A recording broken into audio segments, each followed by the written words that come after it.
Every great novel begins with well-structured, engaging scenes that readers can't put down. Which means if your scenes aren't living up to their full potential, readers will disengage, no matter how exciting the premise is, no matter how beautiful the prose is, and no matter how much they want to love your characters. Simply put, writing well-structured scenes is the key to writing a powerful, publishable, page-turning novel. And that's exactly why I'm taking my 10 plus years of editing, coaching, and writing experience and distilling everything you need to know about scene writing into a 3-day workshop-style class. You'll learn exactly how to craft a powerful scene so you never feel stuck again. And you never have to wonder whether your protagonist has a worthy goal, whether there's real tension and suspense on the page, whether your character feels emotionally compelling and fully alive, or whether readers will stay engaged, because you'll already know. If you're interested in this class, you'll find the link right in the show notes. I can't wait to see you there. Hello, and welcome to the Speculative Fiction Writing Made Simple podcast. I'm your host, Heather Davis. I'm a book coach, developmental editor, founder of the World Shift Writing Summit, and fellow storyteller. And this is the show that's all about how to brainstorm, write, edit, publish, and sell a powerful speculative fiction novel, and maybe just change the world too. Ben, thank you so much for being on the show. I am super excited to be chatting with you today. Absolutely. Thanks for having me. Yeah, it's my absolute pleasure. So before we dive into our main topic today, I'd love for you to introduce yourself to my audience for anyone who might not be familiar with you and your work. Kind of give us your backstory, if you will. Sure. Yeah. Hi, everybody. I'm Ben Grange. I am a former literary agent, a longtime book publishing professional. I've been in the industry for about 14 years, and I have worn a lot of different hats in this industry. I've been a marketing manager. I've been a publisher's assistant. I've been an intern at like 7 different publishing houses and agencies.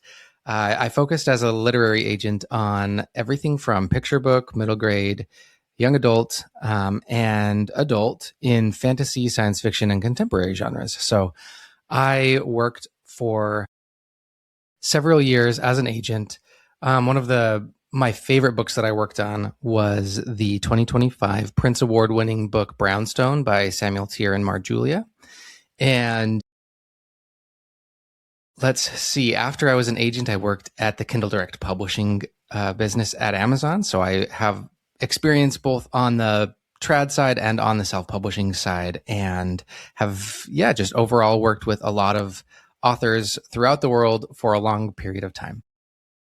I love that so much. So Ben brings tons of experience to this conversation to answer, I think, one of the more complicated questions, because I know a lot of writers ask it. I myself have recently been in this situation. So as you know, Ben, you're here today because I would love for you to talk about age category and how that, how we decide what the age category is of a novel that we're writing.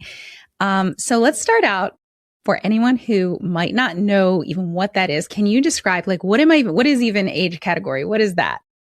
Yeah, great question. So age category, that's where we are putting your book when we are going to the bookstore. So when we think of who our audience is and where they are going to be buying books, that is what we talk about that's what we mean when we talk about age category. So we're thinking of young middle grade readers, we're thinking of young adult books, we're thinking of adult books, and who the target audience is for those specific books. So whenever we write a book, we always have to keep our target audience or our main readership in mind and who they are and where they're going to be picking up books, what section of the bookstore they're going to be looking at, what area of the internet they're going to be hanging out on. And those are the people that we target for our age categories. I love that. And if you were to, and I know maybe it varies a little bit, but if you were to give us age ranges for middle grade, YA, adult, and is there even a new adult? Is that really a thing? And if so, who is that? Sure. So middle grade, we're talking about ages like 8 to 12, 8 to 13-ish, kids who are just breaking into reading in the novel format. We see a lot of graphic novels popping up in the middle grade space lately. And that's an area where I know my kids specifically are gravitating towards as an ease of entry into reading. They've purchased and read so many graphic novels over the last several years. YA, that's a little bit trickier to define than a simple like 8 to 13-year-old range, because you can have a YA book that is a character who is a teenager, about that teenager, anywhere from 14-ish to 18-ish. But the lines get a little bit blurry when we're talking about, is this a YA book, or should it be a middle grade, or should it be an adult book? And maybe we'll talk a little bit more about what those boundaries are a little bit later. And then, you asked the question about new adult. New adult is absolutely a thing. There are fewer publishers who are looking for that type of material, but normally new adult books are exploring people turning into adults for the first time and exploring all of the various intricacies that come along with growing up into an adult. Intimacy, moving out on your own, career, those types of stories are often what we see in the new adult space. And you might see some people recommending that you don't pitch your book as a new adult book, but then you'll also see authors who have written successful new adult books who will advocate for writing the book that you want to write and pitching that to a publisher as the book that you've written. So then we go into the adult space, and this is where another blurry line exists in the adult versus new adult. You could have an adult book with protagonists who are 19, 20 years old, and that book could be very heavily themed towards an adult readership. It all depends on what the themes of your story are, what the story arcs and the character arcs of your story are, and what type of story you're trying to tell. That's where your publisher will say, this is a new adult book, or this is an adult book, and we're going to target specific readers for these books by creating an interesting cover that's going to appeal to certain readerships, and we're going to place it in the bookstore on a specific shelf that will appeal to certain readers when they're browsing in that area. So it's largely thematic, and it's largely a publisher decision at that point where to sell and market that. Yeah, I mean, that just brings to mind one of my favorite books of all time, which is The Book Thief. I love it so much. And the protagonist, I think she's 9 or 11. I don't remember. She's little. In America, correct me if I'm wrong, in America, it was marketed as YA, but in Australia and other countries, it was adult. Because, I mean, to me, when I read it, I would never have suggested it to my teenagers because it just didn't feel like things that they would have enjoyed. Like, it was slow and it was really deep. I don't know. There wasn't a lot externally there was a lot happening, but you know what I mean? Like, it felt more adult in themes. So there are these books that I think it's subjective. Is it really highly subjective, do you think? Yeah, I mean, I remember when that book, I don't even know if it was when that book came out, but I was in college and I took a course that was literally called Young Adult Literature, and it was about studying the books that were coming out in the young adult space at the time. This was when young adult books were highly popular and so many books in the YA space were coming out. And a lot of the time publishers would take adult books and put them in the YA space, or they would take even some older middle grade books and put them in the YA space because that was what was selling well. Oh, I see. Yeah. So that does happen frequently.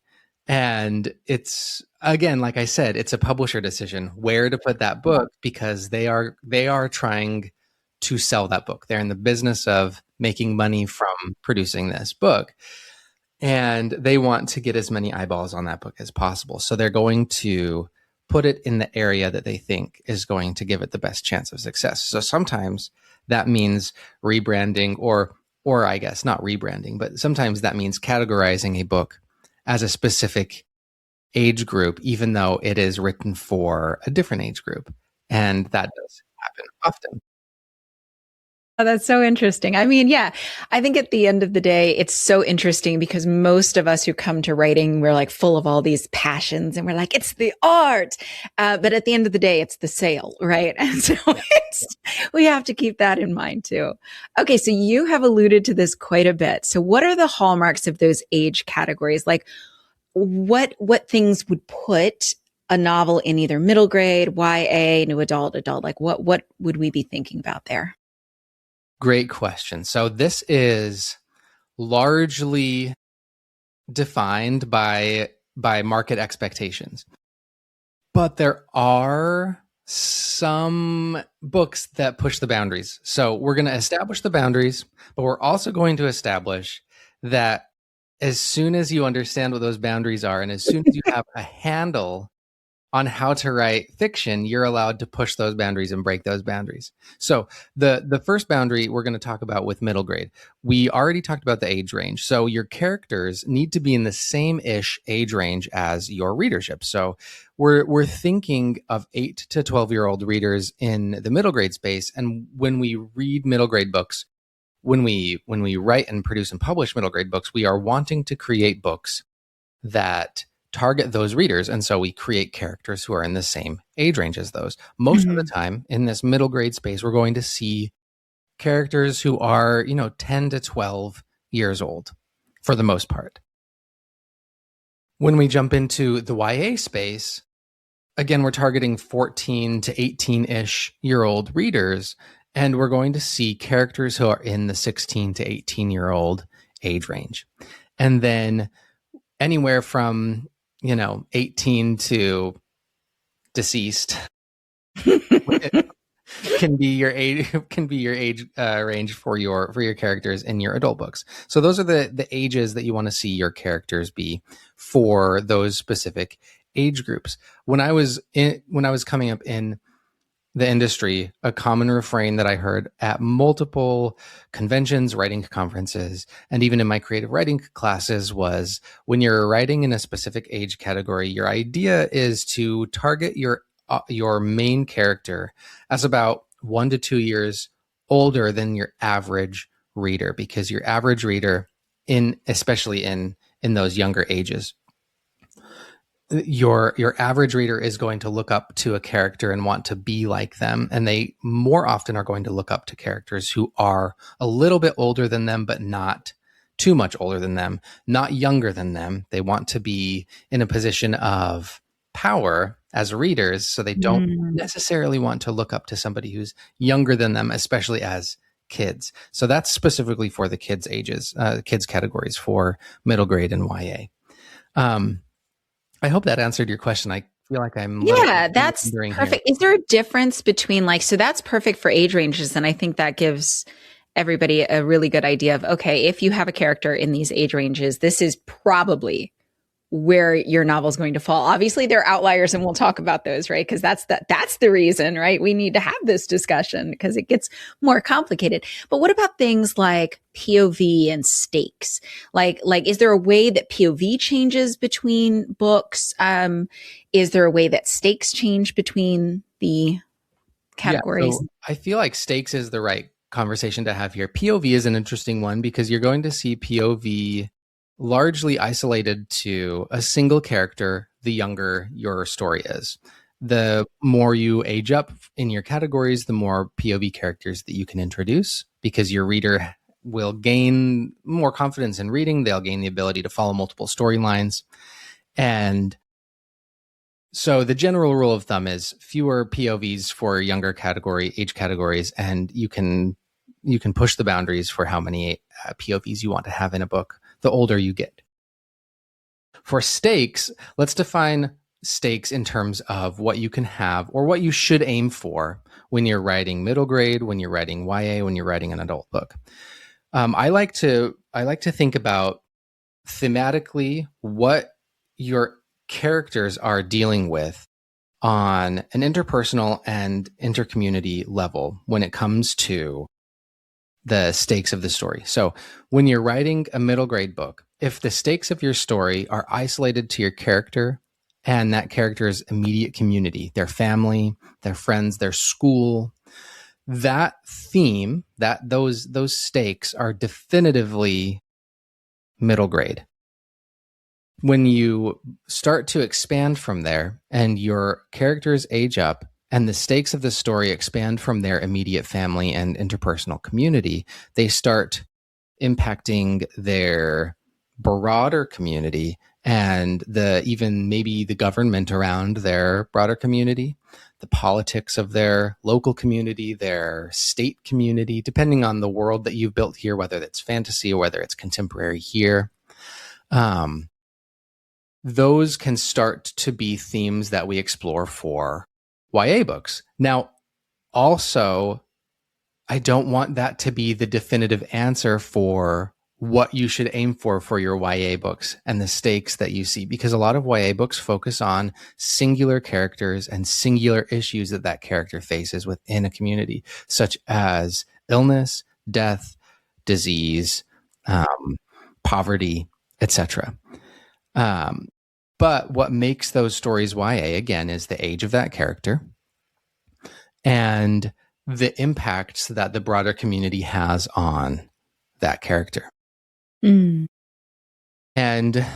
from there, when we graduate into an adult story, for an example, the stakes will broaden even further. So we've gone from the small interpersonal stakes of a middle grade story and that character's immediate family unit or community into YA, where the stakes are impacted by the broader community, into an adult book where those stakes could be global.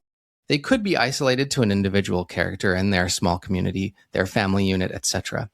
But the older your characters are, the older your age group is, the broader your stakes can be, and the broader your stakes can be, and the more external forces from outside that individual's family unit can come into play to pull the story forward. Yeah, that makes a lot of sense. So it's almost like the world is opening up, and the way I'm thinking of it is as we get older, we realize how much our life can impact, like not just our our family, but then our community, and then maybe the whole world, and the politics are getting maybe a bit steeper there, depending on the type of story that you're writing. But I love what you said, that doesn't necessarily define it, because immediately what jumps into my head is one of probably the most famous YA books of all time, A Fault in Our Stars, which is very much, it's just family and community based, right? So that would technically, if you we're only thinking about that would, I guess, fall in middle grade, but it's definitely not a middle grade story. Right. So like I said, these aren't like definitive answers, but they are ways that we can define what the boundaries are of these specific categories. And I mean, we point to A Fault in Our Stars. That is very interpersonal, singular character focused on a couple of different characters who are dealing with very similar issues, which is the diseases that they both have. And the reason why this book is YA is because of the themes that it explores and the ages that the characters are. They are definitively teenagers, which puts that squarely in the YA category.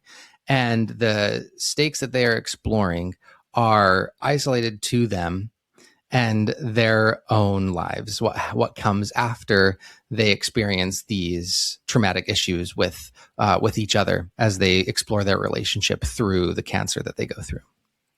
Yeah. And so I guess, is that where voice comes in as well? Like the voice that you choose, how close you are to the teenage experience or the middle grade experience.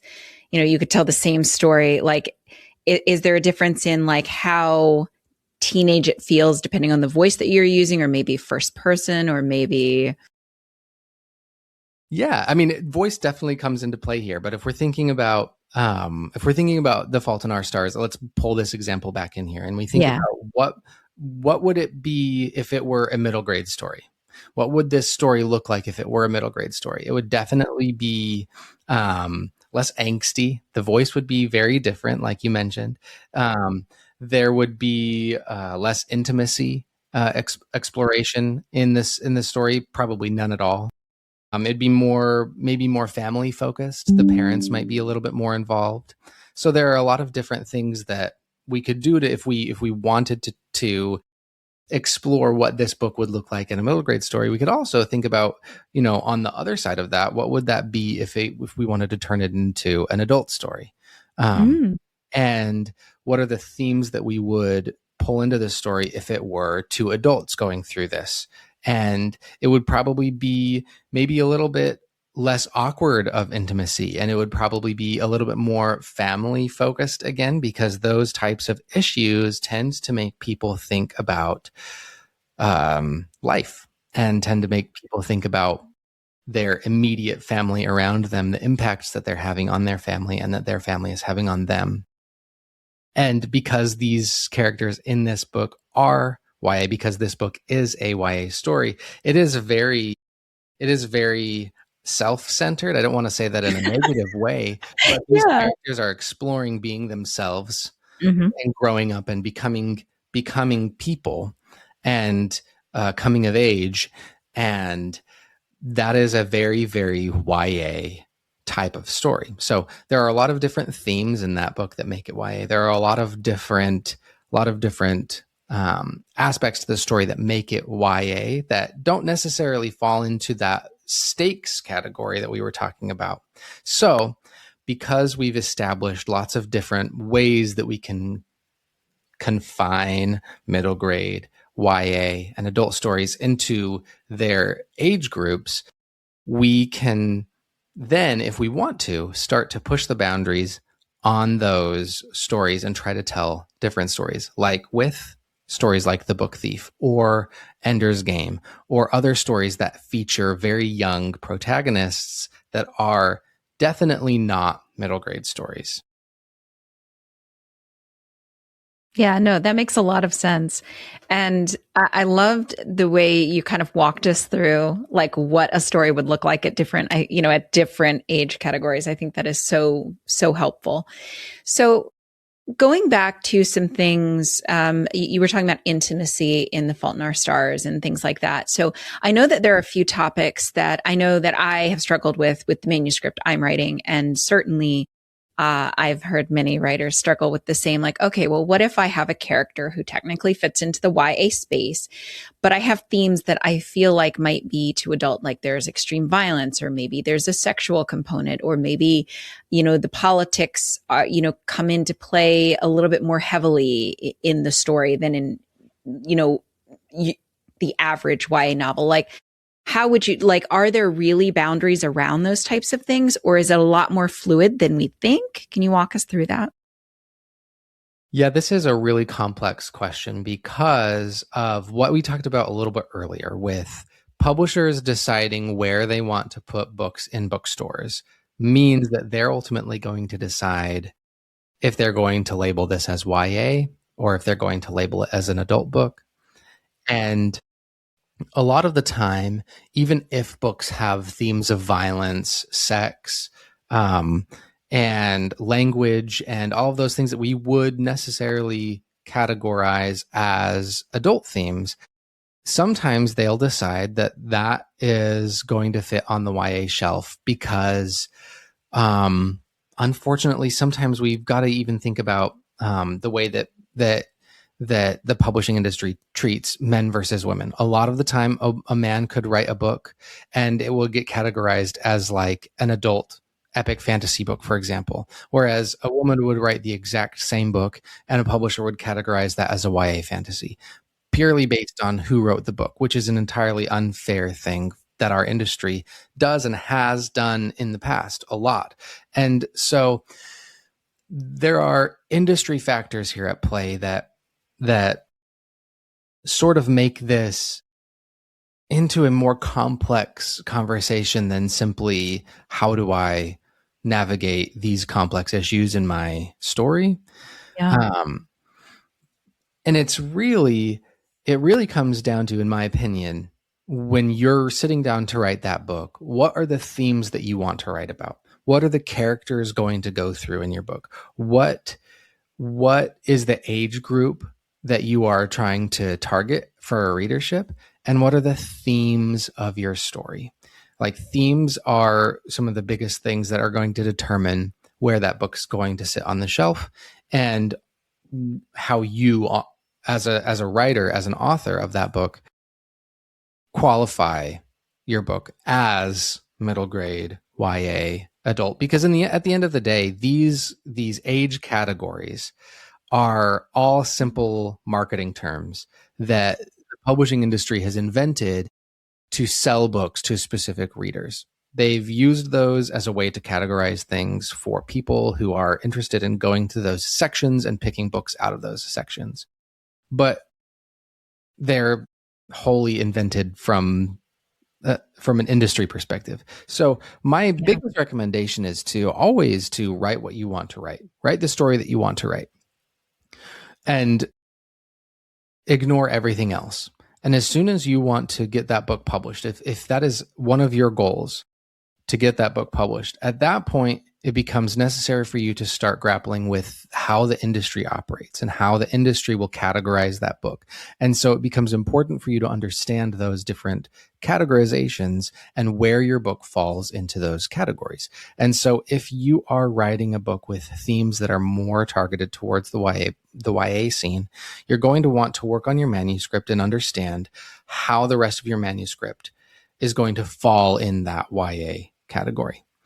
Or if it's on the adult side, the same thing. You've understood what the categories are and where publishers put books like this in the bookstore or market them on the internet, and you then go through your manuscript and you start working on that from a perspective of, this is where my book is going to fit in the market from a sales perspective. And this is what people who are reading these types of books are expecting to see in these types of books. So this is how I'm going to approach revising and adapting my book to fit that specific market in order to get it published. That's unfortunately how we have to work with this industry that we have. No, I think that makes a lot of sense. The idea of kind of looking back at your novel once you've written the book that you want to write, and then saying, how can I revise it to then fit in the space that I know it's going to be in? I know that I was recently really surprised when I read a book. I absolutely loved the book. It was called Girls of Paper and Fire. Have you read that one? I haven't. So it's a really good YA book, and it's basically about these girls who are chosen to be a demon king's concubines. But it's YA, and it surprised me because it was very much from page one, like the idea of sexual violence was a threat the whole book. And then, like, I don't want to give the story away to anyone who might want to read it, but there was on-page sexual violence towards the protagonist. So it was interesting because I had always thought, I was like, oh, well, that probably can't happen in a YA, but it's not really that simple. I guess so is it true that they're like, even these really sensitive topics, can be approached in YA and adult? Yeah, absolutely. I think that there are times and places for this type of story in the YA scene specifically. YA books tend to deal with themes and issues that young adults themselves are dealing with. And we like to pretend that level of content is inappropriate for that age group. But unfortunately, the reality of our world is that age group experiences that type of content in reality. They experience sexual exploitation. They experience sexual violence. They experience trauma. And ignoring that fact and not sharing stories with them about other people who go through the same thing and learn how to heal from those moments does those people, specifically teenagers and young children, a disservice. There are levels of content that we don't want to expose them to, and we want to protect them from, and those are noble causes. Mm-hmm. But there's also space in the publishing industry and in books to show readers that they aren't alone in their struggles and in their traumas, and show them that there can be healing after the trauma that they experience. And I think that's an incredibly important thing to remember as we're writing. There are levels of what's acceptable. There are, like, if, for example, if the book was filled with this type of content, it probably would not have been placed in the YA space. It probably would have been put up into the adult space. But since there's a singular scene that is both acceptable and fits within the realm of what YA books are, I guess, allowed to explore by the market. So I think that's such an important thing that you said about the idea. So I was a high school teacher for a very long time, and the idea of what kids experience is just so far beyond what we are comfortable admitting to ourselves as adults that they experience. And I do love the idea that there are books out there, and not just books that are solely focused, that are contemporary and solely focused on going through that ordeal, but maybe put the character in a fantasy world where they can, overthrow the government after such an ordeal. You know what I mean? So it really kind of frames it as those characters can also achieve these huge world changing events in stories that are in the speculative space, which I really love. Mm-hmm. So what if, you're my what if guy, since you know all these things, you get to be the what if guy. Like, what if someone has written a book about a young protagonist, and they always wanted it to be in the adult space, and they're realizing that maybe it's not there. Like, how could someone take a YA story, and what could they do with the structure? Because we talked about this before. Like, what could they do with the structure that might reframe something that might go into the YA space and then reframe it for the adult space? Great question. So we're going to come back to themes here, because we've explored different boundaries for what is acceptable in specific age categories. And the easiest way to categorize is by the character's age. But when we want to push the boundary of the character's age, we've got to start thinking about the themes and the stakes involved in the story.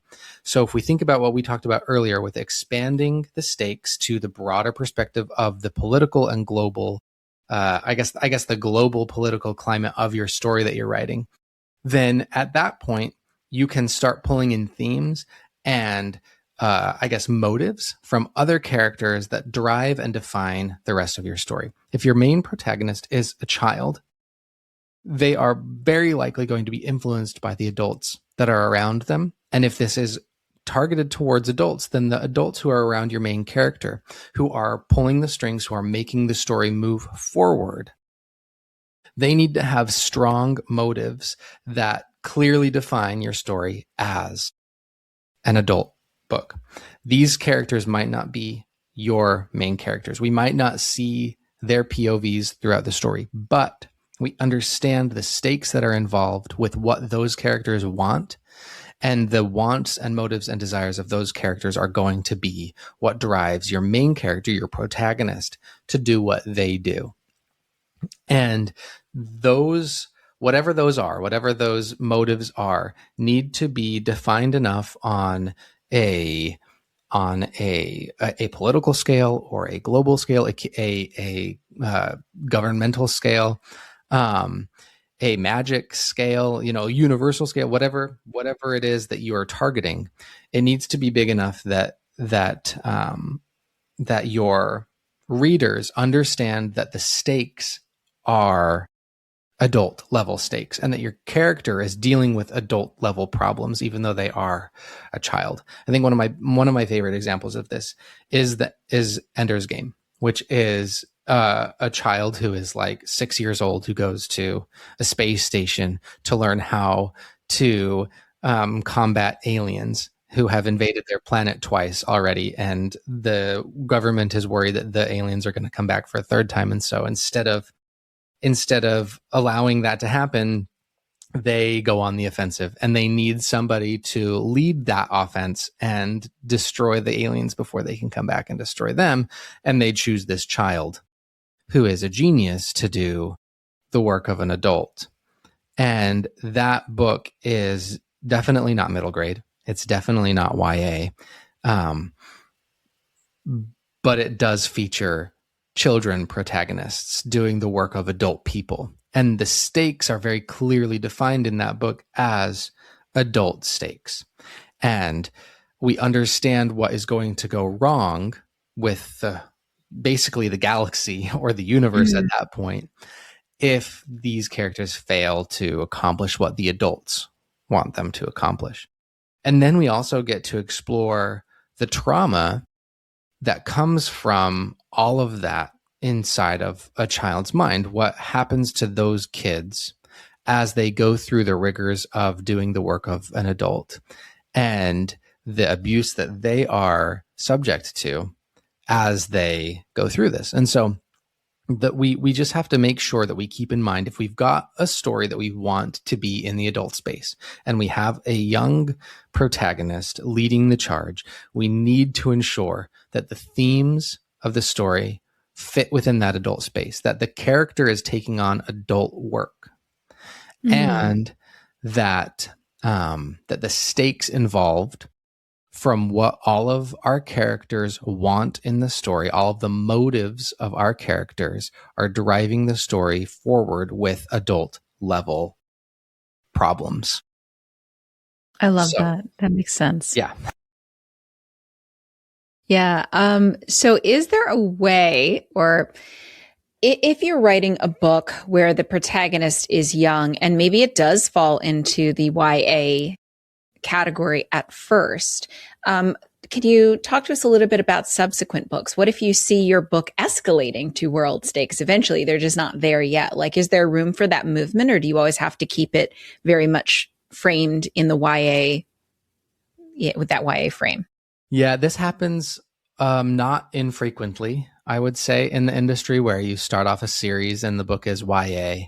And then your characters age up and they become adults. They go through those adult phases. They turn into adults, and your readers are also aging up as well. If you've got an established readership who started off as young adults reading this book, and 4 or 5 years later, they're now 22 years old, and they're experiencing your book as you know, the next book in the series comes out, they are going to want to read books with characters who are, again, a little bit older than them, like we talked about last time, who aren't younger than them. Now, I don't want to say ever, I know I said this earlier, I don't want to infer that no one enjoys reading characters that are younger than them and no one looks up to characters that are younger than them. That's a generalization and something to keep in mind, but not necessarily a rule of thumb for all of writing and reading. I forgot where I was going with this.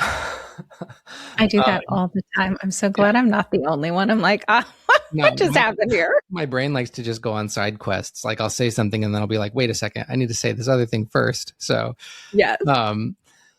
What was your original question?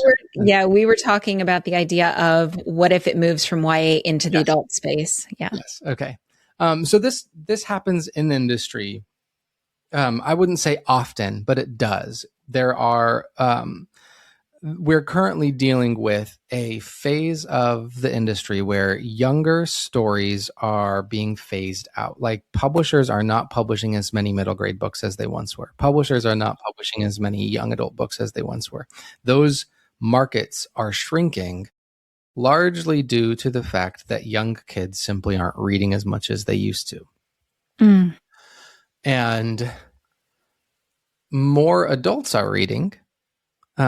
We had obviously in 2020, we had a global pandemic that shut everything down. During that time frame, the reading industry saw a huge boom in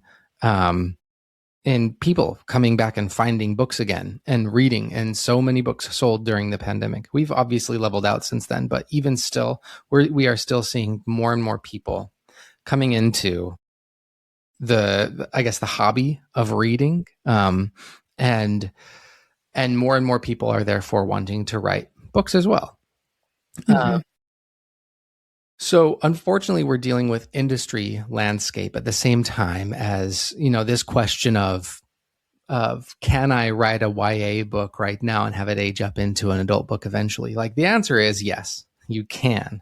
It's probably not very likely that it would happen in this current marketplace because of the way that reading is being experienced by young people right now. I would love if we could have another Percy Jackson phenomenon or Harry Potter phenomenon, or Hunger Games phenomenon, even where it was cool to read, and it was cool for kids to read, and everybody wanted to read these books that were coming out and experience them as the movies were coming out, right? I don't know if that's ever going to happen again. It feels like there was this golden age in the early 2000s and late 2010s where we were just getting so many books in that age group. And I mean, it makes sense now that we've got a whole bunch of adult readers and not as many kid readers, because all of the adults now who were reading those books back then are reading adult books now. And they're not reading the next Percy Jackson book. They're reading the Game of Thrones books. They're reading Brandon Sanderson, right? And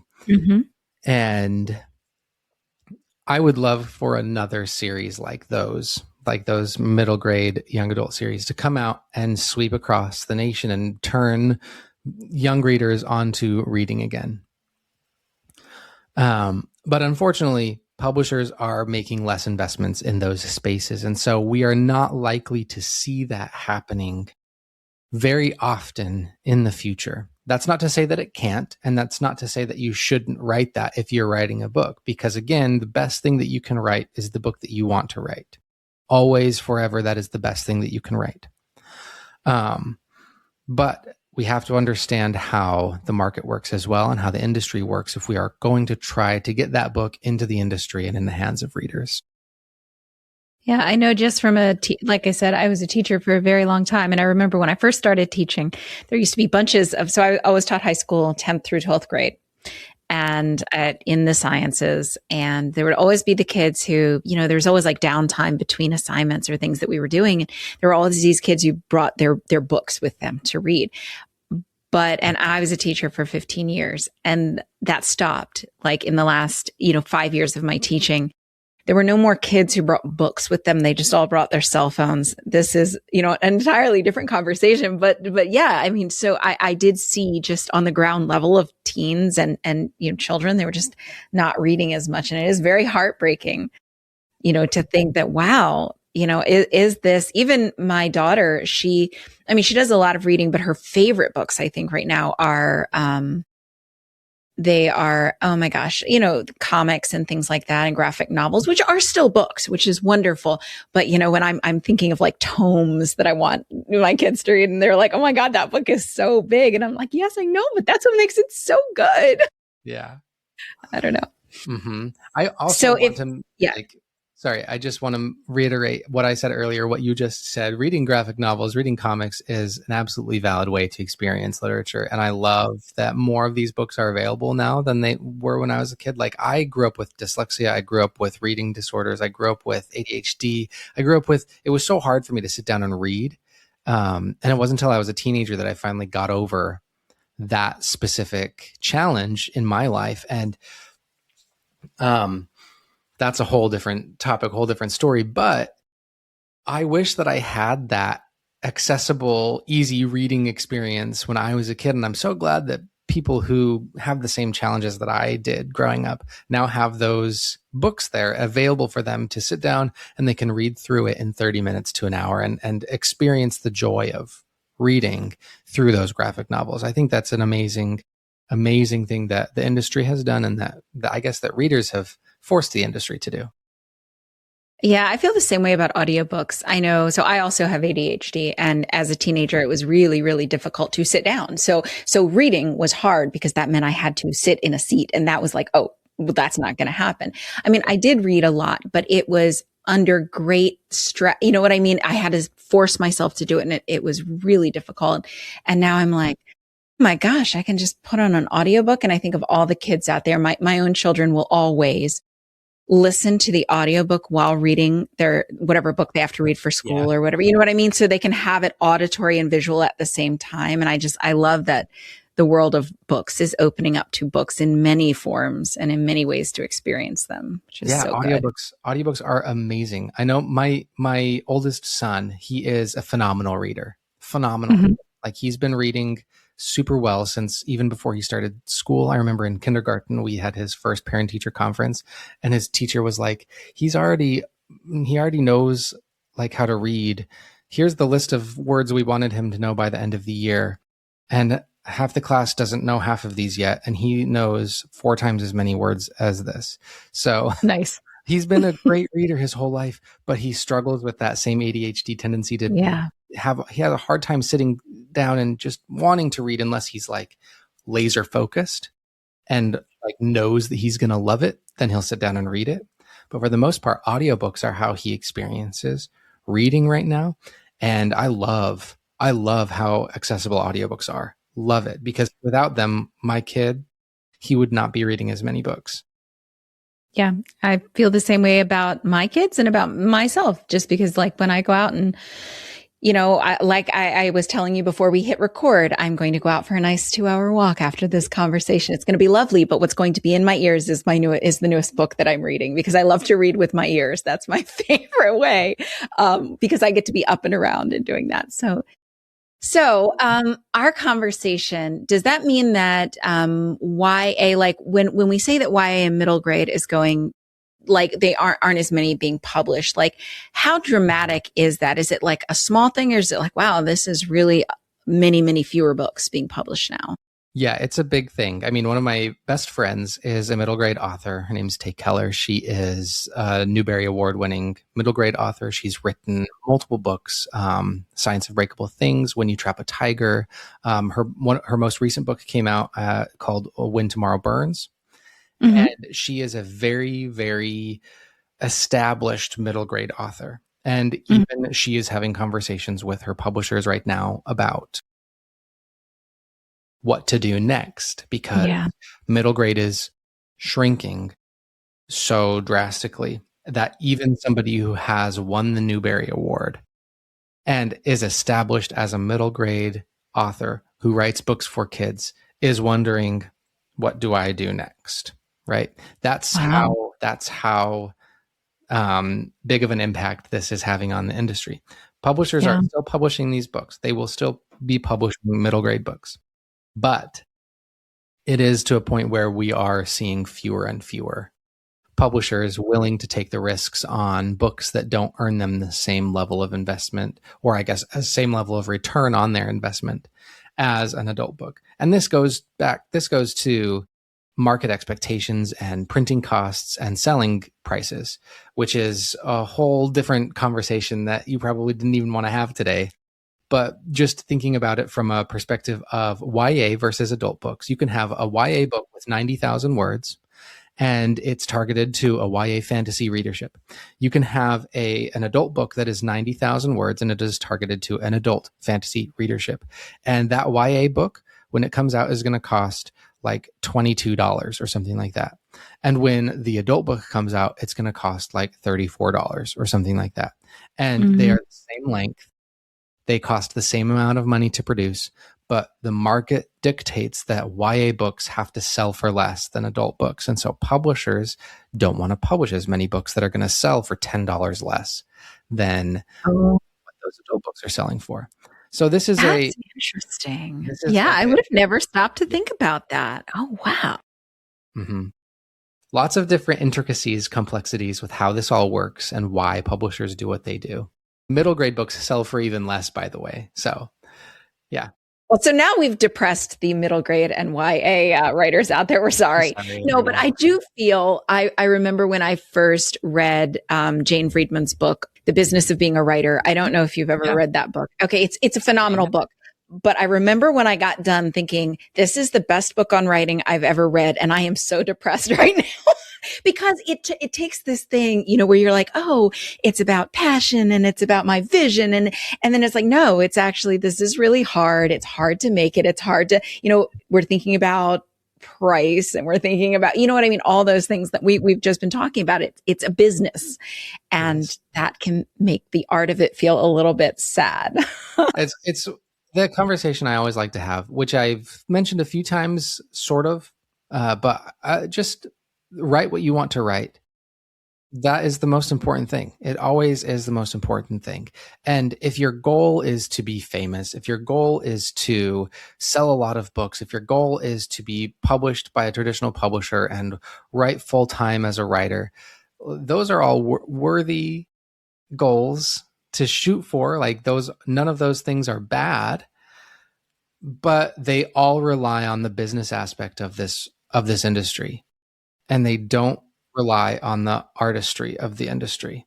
And the only thing you personally have control over is the art, is the manuscript itself. So when I say write what you want to write, it is out of a level of wanting you to be aware of how the marketplace works and how little control you have over the marketplace, and actually achieving those goals of being traditionally published, of being famous, of being a full-time writer. Those are all worthy goals. They absolutely are.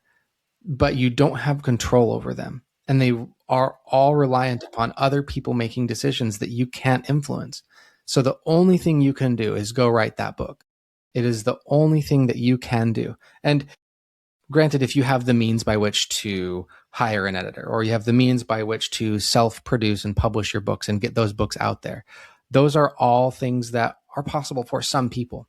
But for the most part, the thing that you have control over is craft, writing your book, becoming a better writer, spending that time writing your books, and the rest of it will fall as it may. Now, I think that's a really important thing to remember, that at the end of the day, I think this is true for most writers, that no matter what happens to the book that we're currently writing, we're probably just going to write the next book anyway, right? I mean, no matter what externally happens, the end is the same. We're writing the next thing. So it's like, enjoy that journey, because as you were saying, there's really you can move the odds in your favor by doing X or Y or Z, but you can't control it. So as you said, all you can control is sitting down and writing the book, and hopefully enjoying that journey that you're on to write that book. So, one more question about age category before we wrap things up. And that is, well, what if you get it completely wrong? What if you think you're writing YA and it's adult, or you think and what if you go out to your agent and they see that and they're like, oh my God, this is clearly this type of novel. So does it kill you in the eyes of an agent to get it wrong? Yeah, that is something that I think everybody needs to be asking themselves is, am I categorizing this correctly? Because if you miscategorize your book when you're querying, for example, if you've written an adult book, but you're targeting it towards middle grade, for example, then your agents that you're sending, they're looking for middle grade books. They are agents who specialize in kids' books, and they're going to see those themes in your query letter and be like, what? This is not a middle grade book. This is an adult book. And they're going to reject that, because they're going to say, these are themes that we are not going to explore in a middle grade book. And vice versa. So if you've written a middle grade book and are trying to target it as an adult book, and you go and try to find agents for that book, and you share with them that you've written a manuscript and you've got themes of middle grade stories in an adult space, they're going to do the exact same thing. They're going to say, this book reads like it's for 12-year-olds. I don't publish books for 12-year-olds. I don't work on books for 12-year-olds. I do adult books, and they're going to reject that. So it is very important that you categorize it correctly. But there is that, again, we've talked about the boundaries, and we've talked about the blurry boundaries in some areas, and we've talked about pushing the boundaries. So as long as you are confident in what you have written and understand, again, the themes, the characters and their motives, and the stakes of your story, and where those fall in the expectations of the market and the readership, you can target the specific agents who are looking for that type of book. And they're going to be interested in that purely because you did your homework. You made sure that you were writing to a specific market, even if you pushed boundaries in specific areas. That makes a lot of sense. So definitely be clear on what you're writing before you make the step to categorize it for an agent. So if you could give writers one final piece of important advice about age categories or writing in general, what would it be? Well, I would probably say we've talked a lot about age group, category. We've talked about writing what you love. My last piece of advice would be that this business, if you're coming to this for information about the business side of things, this business is filled with rejection and filled with surrounding that rejection. Coming from 14 years of experience of dealing with rejection on a regular basis, the rejection is never about you. Rejection is always about the market. And it is in no way a reflection of your worth or your art or what you can accomplish in now or in the future. So when you inevitably face the rejection of this industry, because you will, there are very few people who go through this industry facing none of it.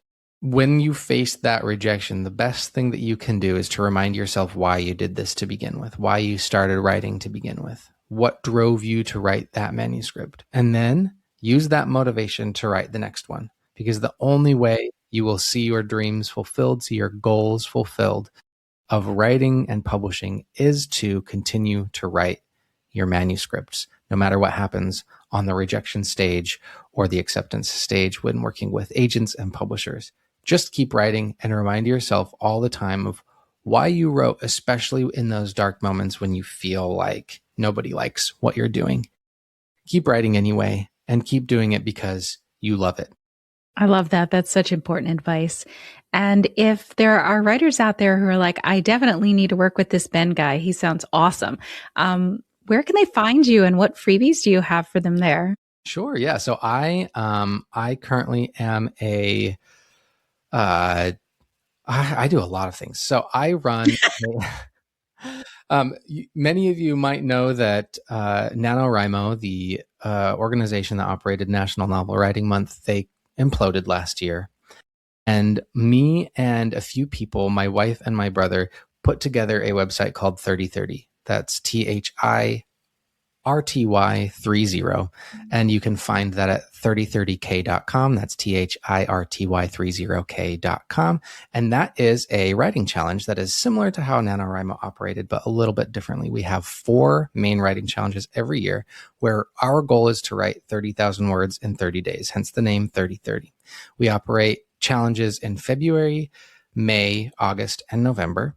And our community is, we have nearly 3,000 people on the platform so far writing their manuscripts.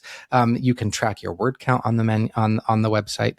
You can collaborate with other writers. You can friend them. You can chat with them. You can join discussion forums, writing groups, and keep track of your progress as you work towards these challenges. And we just wrapped up our February challenge last month, and our community wrote like 5 million words. And in November, we had some like 10 million words written, which was awesome.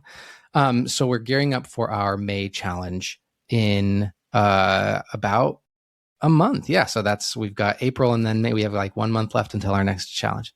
So feel free to come join us over there if you are a writer and you want to find a community to help you write your books. The goal is that 30,000 words in 30 days, 4 times a year is 120,000 words every year. If you stick to the goal in all 4 of our challenges, you'll have more than enough for a whole novel by the end of a year. So our goal is always to help you get your books written. So all of that is free. It always will be. You can join that website and start writing with our community. We also have a newsletter there where we share resources, freebies from our sponsors. Last year, we gave away like book bundles from Macmillan Publishing Group. And we've got a couple of other corporate sponsors that share their writing softwares like Scrivener and Campfire. And so, yeah, it's just an all-around great community to be in, filled with lots of great people who are all working towards similar and shared goals. And there are often things that we can give away to our users over there. My other website where I do freelance dev edits, coaching, query consultations is my website, Books on the Grange. And that is where I have been working for the past a little bit Yeah, I'm almost 2 years now, helping people just craft their manuscripts. So I've got a couple of free resources over there that help you understand the market and how to query agents as well if you're in that stage right now. So you can go to that website and find some free publishing resources. Or if you'd like to work with me, you can reach out to me directly from my website. Awesome. Thank you so much, Ben, for sharing your expertise today and for letting us know where we can find you. I know I'm definitely going to head over and check out that Writing 3030. That sounds amazing. So thank you so much for sharing your knowledge today. Absolutely. Thank you for having me. This was a lot of fun. Until next time, keep writing, keep dreaming, and remember, the world needs your stories right now. So don't you dare give up on your novel or yourself. Talk soon.